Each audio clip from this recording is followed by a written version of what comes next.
Hey everybody, I hope that you had a great weekend, a great celebration of Thanksgiving. It was also really wonderful to see many of you at church as we kicked off the season of Advent, this first Sunday of Advent.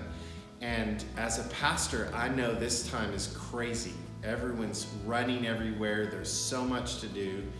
And yet the season of Advent sneaks up on us and calls us to fight that crazy, to slow down, to draw back, to focus on the things that matter most, to prioritize being prepared ourselves for the coming of Christ and the celebration of his first coming.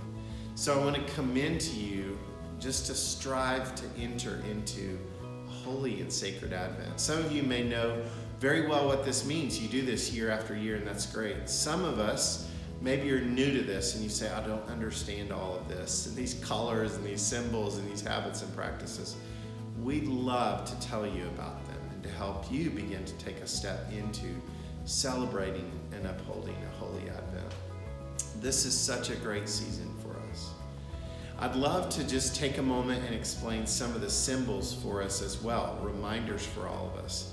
There are two predominant colors used in the season of Advent. The first one is purple, and purple reminds us of the royalty of Jesus. He's a great king. And in royalty, we are to be humbled before our King. So the color purple reminds us humility, lower ourselves, be repentant before God our King. But the color blue, also used in some traditions in some churches for the season of Advent, reminds us of hope. That Advent isn't just about repentance, it's also about the hopefulness that God keeps his promises and one day he will come again, as we say Sunday after Sunday in the Creed, to judge the living and the dead.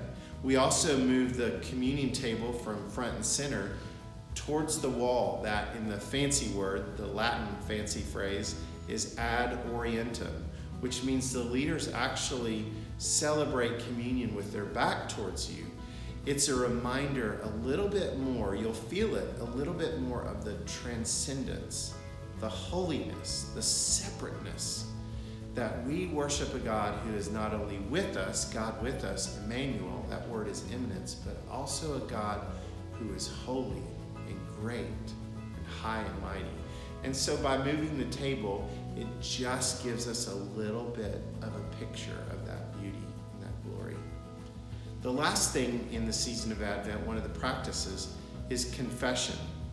Often confusing for some people. Confession simply means to agree, to say, I agree, I'm in need of grace. And so as a practice, the pastors of the church will have times that we're here available for people to come to the church and to confess their sins in a sacred and holy way.